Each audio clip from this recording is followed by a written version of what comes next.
چھوٹا سا روزے کے حوالے سے اشارہ کر رہا ہوں کہ فلسفی آف روزہ کیا ہے. ہو سکتا ہے کہ آپ کا 15 سال کا 16 سال کا 17 سال کی بیٹی آپ سے پوچھے کہ بابا یہ فاسٹنگ ہے کیا؟ ایک طرف آپ مجلسوں میں ہمیں یہ بتاؤ کہ خدا 40 ماؤں سے زیادہ بندوں سے پیار کرتا ہے، پھر خدا صبح سے شام تک ہمیں بھوکا کیوں رکھتا ہے؟ کوئی ماں ہے جو بچے کو کہے کہ میں کھانا نہیں دوں گی، پانی نہیں دوں گی، بیٹا صبح سے شام تک تو نے بھوکا رہنا ہے، پیاسا رہنا ہے؟ محبت کا تقاضا ہے کہ ہم محبوب کی تکلیف کو برداشت نہیں کرتے، اور خدا اتنا لمبا روزہ رکھوائے. یہاں کے روزے مجھے نہیں پتا کتنے گھنٹے کے، یو کے چلے جائیں کبھی کبھی 22 گھنٹے کے روزے، 18 گھنٹے کے روزے، 19 گھنٹے کے روزے. کسی گرم ملک میں چلے جائیں 50 ڈگری کی گرمی، بندہ مزدوری بھی کرے، کمانے بھی جائے، ریڑھی بھی لگائے، لیکن اتنا لمبا روزہ رکھے. ہمارے روزے تو آج کل پوری رات جاگو اور پورا دن سو. پاکستان میں تو پوری رات کرکٹ کھیلو اور پورا دن سو جاؤ ایسی چلا کے. تو یہ روزہ ہے ہمارا. اب ضروری نہیں کہ روزے میں بندہ کوئی دھوپ میں جا کے کھڑا ہو جائے، وہ بھی فلسفی آف روزہ نہیں ہے. چاہے اے سی میں سوئے یا باہر کمانے جائے، فلسفی کو سمجھے کہ اللہ روزہ کیوں رکھوا رہا ہے. روزے میں ہم 2 ٹائم کھانا کھاتے ہیں، سحر افطار. نارمل ڈیز میں انسان کتنی بار کھاتا ہے؟ 3 ٹائم اے ڈے. مطلب خدا روزہ رکھوا کر ایک ٹائم کو کیا کر رہا ہے؟ مائنس کر رہا ہے. اوپر سے ہمیں بھوک دے رہا ہے. اب جب ایک ٹائم مائنس ہو رہا ہے، مثال دے رہا ہوں، صبح کے ناشتے کا خرچہ مثلا $20، دوپہر کے خرچہ مثلا $10، رات کا خرچہ $20، مثال دے رہا ہوں. دن میں مثلا میں $30 کا کھانا کھاتا ہوں. اللہ نے کہا ایک ٹائم مائنس کرو، 2 ٹائم بناؤ. تو مطلب میں نے $20 کا کھانا ہے اور $10 کیا کرنے ہیں؟ بچانے ہیں. اور یہ بچا کر کس کو دینے ہیں؟ جو بھوک خدا مجھے دلا رہا ہے. ایک احساس میرے اندر پیدا کر رہا ہے کہ دیکھ بھوک ہوتی کیا ہے، دیکھ پیاس ہوتی کیا ہے. کہ جب پورا دن تمہیں کھانا نہیں ملتا، پھر افطاری میں جب سفرے پہ ٹوٹ پڑتے ہو تو پتہ چلتا ہے کہ پیٹ کی بھوک کیا ہوتی ہے، پیاس کیا ہوتی ہے. تو ایک ٹائم میں نے بچا کے اسے دینا ہے جس کے پاس ہے ہی نہیں. لیکن ہماری فلسفی آف روزہ کیا ہے کہ اگر نارمل ڈیز میں $30 کا خرچہ ہے اور رمضان کا دن آ جائے تو وہ $100 پہ چلا جاتا ہے.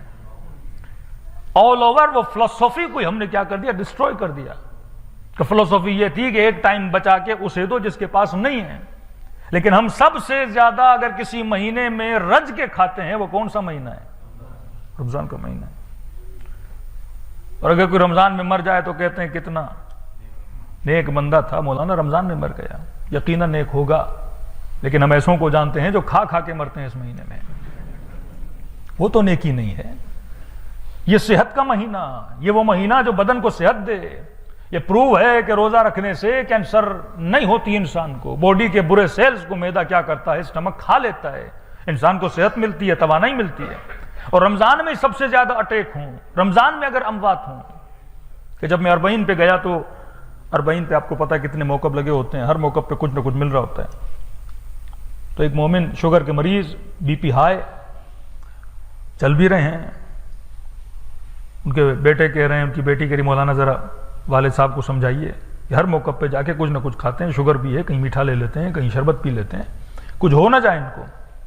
میں نے کہا آپ کیوں نہیں روکتے؟ مولانا کو بیچ میں بار بار کیوں لا رہے ہیں؟ کہ مولانا ہم روکتے ہیں تو ہمیں کہتے ہیں کہ مولا کی سبیل، مولا کا نیاز، اس میں شفا، اور تم لوگ ہمیں سبیل سے نیاز سے روک رہے ہو. تو میں نے کہا میں جا کے روکوں گا تو کل فتویٰ لگ جائے گا مولوی مقصر ہے. یہ نیاز کا دشمن. اب جہاں بحث عقل ہو، کبھی کبھی ہم خواہش نفس کو حسین کا نام لیتے ہیں. کبھی کبھی اندر کی خواہش ہوتی ہے لیکن نیاز کے نام پہ میں نے پوری کرنی ہے. اندر کی خواہش ہے لیکن میں نے امام کا نام لے کے پورا کرنا ہے. میں نے کہا اچھا اسے بلاؤ. سمجھایا لیکن وہ مانا نہیں. نتیجہ کیا ہوا کہ ابھی 95 پول پہ پہنچا، طبیعت خراب ہوئی، بی پی ہائی ہوا اور نجف میں انتقال ہو گیا اور اللہ کو پیارے ہو گئے. گاؤں میں سب کہہ رہے تھے امام حسین نے بلایا ہے.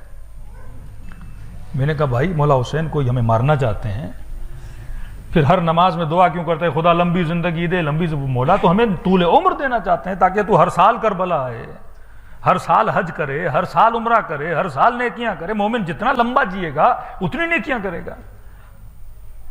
یہ نہیں اگر حتمی موت وہاں پہ لکھی ہوئی کسی مومن کی، وہ موت حتمی ہے. لیکن اگر میں خود کو ہلاکت میں ڈال رہا ہوں، جبکہ ایک چیز مجھے پتا ہے کہ میرے نقصان میں لیکن کرے جا رہا ہوں. اسی آپ کے کینیا میں گئے، وہاں پر بھی کہ مولانا سمجھائیے کہ جب اسپیشلی مجلس میں محفل کی مجلس ہوتی ہے، جشن کی مجلس ہوتی ہے تو میٹھا ہوتا ہے کہ ہمارے والد لگ جاتے ہیں کہ مولا کا نیاز ہے، آج شوگر سے پرہیز نہیں، اور اس نیاز میں کیا ہے؟ شفا ہے. تو ہم نے مومن کو بلایا، میں نے کہا یہ بتائیے یہ کس حدیث میں لکھا ہے؟ میں نے کہا یہ ہمارا بھی عقیدہ ہے کہ امام حسین کی نیاز ہو اس میں شفا ہے. لوگ جاتے تھے مشہد، امام رضا کا کھانا ملتا تھا، روٹیاں سکھا کے، چاول سکھا کے اپنے گاؤں میں لے جاتے تھے، مریضوں کو جا کے دیتے تھے. یہ تو ہمارا بلیف ہے، ہمارا عقیدہ ہے کہ ہر وہ چیز جس کی نسبت اہل بیت سے ہو جائے اس میں کیا ہوتی ہے؟ شفا ہوتی ہے. لیکن میں نے کہا یہ جناب کہاں لکھا ہے کہ مولا حسین نے کہا پورا پیالہ کھاؤ گے تو شفا ملے گی، شربت کے 4 گلاس پیو گے تو شفا ملے گی؟ یہ کنڈیشن کہاں پہ لکھی ہے کہ اتنا کھاؤ گے تو شفا ملے گی؟ میں نے کہا اگر عقیدہ شفا ہے تو حسین کی نیاز کے دانے میں بھی شفا ہے. اگر نیت بندے کی اچھی ہو نا کہ میں شفا کی نیت سے کھا رہا ہوں، اتنا سا کھاؤ تو اس میں بھی کیا ہے؟ شفا ہے. شفا ملنی ہوگی تو اتنے میں ملے گی، اور نہیں ملنی ہوگی تو پورے پیالے میں بھی نہیں ملے گی. متعدد روایات اور حدیث ہیں کہ امام حسین کی خاک میں کیا ہے؟ شفا. نام ہی خاک شفا ہے. چھٹے امام جعفر صادق علیہ الصلوۃ والسلام، مولا کی متعدد روایات ہیں کہ وہاں فرماتے ہیں اگر اصلی خاک شفا مل جائے اس کو کسی شیشی کے اندر بند کر کے رکھا کرو، لوگوں کی نگاہوں سے دور، زیادہ کھولا نہ کرو، جنات کی نگاہیں پڑ جاتی ہیں، اس کا اثر ختم ہو جاتا ہے. کیونکہ ہر بندہ اس سے کیا لینا چاہتا ہے؟ شفا لینا چاہتا ہے. باوضو ہوا کرو، 3 مرتبہ قل واللہ پڑھا کرو. پھر فرماتے ہیں تھوڑی سی خاک شفا. یہ نہیں کہا کہ پوری سجدگاہ کھا جاؤ. شفا ہے تو ذرے میں شفا ہے. فرمایا تھوڑی سی خاک شفا اٹھاؤ، یا شہد میں ملاؤ یا پانی میں ملاؤ، اس پہ تھوڑا سا قرآن پڑھ کے مریض کو پلاؤ، پروردگار عالم امام حسین کے صدقے میں کیا دے گا؟ شفا دے گا. جب تک فلسفی آف عبادت کا پتہ نہ ہو، جب تک فلسفی آف روزے کا پتہ نہ ہو، پھر یہ بھوک ہے، روزہ نہیں ہے.